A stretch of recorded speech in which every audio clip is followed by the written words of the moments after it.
When it comes to repairing passenger jets, the cheap labor in places like Hong Kong, Guadalajara, and El Salvador has become just too tempting for most U.S. airlines to resist. We sent Cairo Team 7 investigative reporter Chris Halsney to Central America to find out how outsourcing major jet maintenance to third world countries affects safety and high-paying U.S. jobs.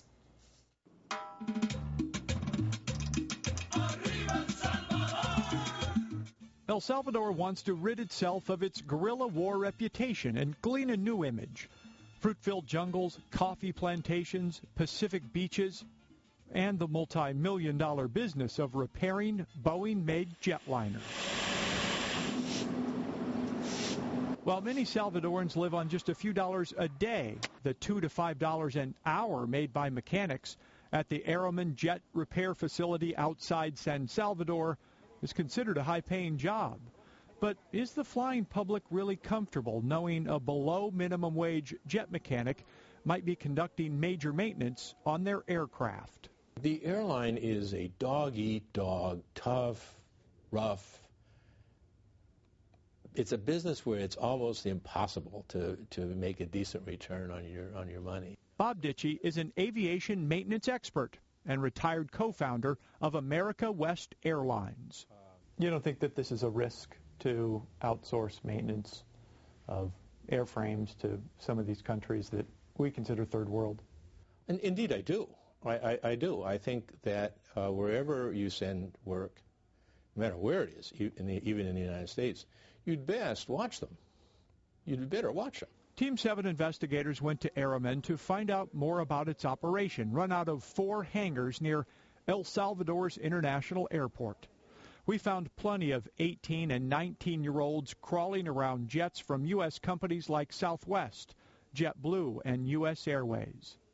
However, our request to see the repair center was met with a resounding no. Since there was no way inside the Airlines plant, the only way that we could find out what was really going on was to speak with workers. Although they were told there is media in town and not to speak with anybody, several brave souls spoke with us anyway. You say working airman, you do work under pressure all the time. We agreed to scramble the identities of these experienced Airlines jet mechanics to protect their well-being.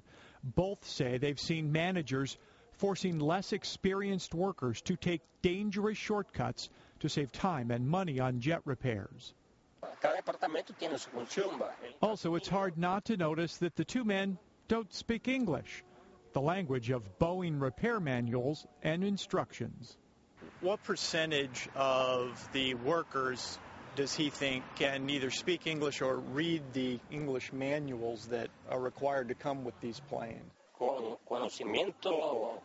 40% of the people, they will actually understand and perform their job knowing what they're reading. Ditchie says English proficiency is critical to avoiding some serious mistakes, but he puts little stock into Airlines worker complaints about shortcuts, low pay, and intense pressure. Ask any worker anywhere, and the worker will probably say the same thing. The worker doesn't like to be pushed, supervised, limited. He says the biggest saving grace, even if a third world country repair shop makes mistakes, is that both Boeing and Airbus jetliners have so many redundancies built in, they will likely keep flying even if mistakes are made. After months of waiting, just today, the Federal Aviation Administration provided us with its latest inspection report of Airlines. The April 2010 report lists around 100 alleged violations.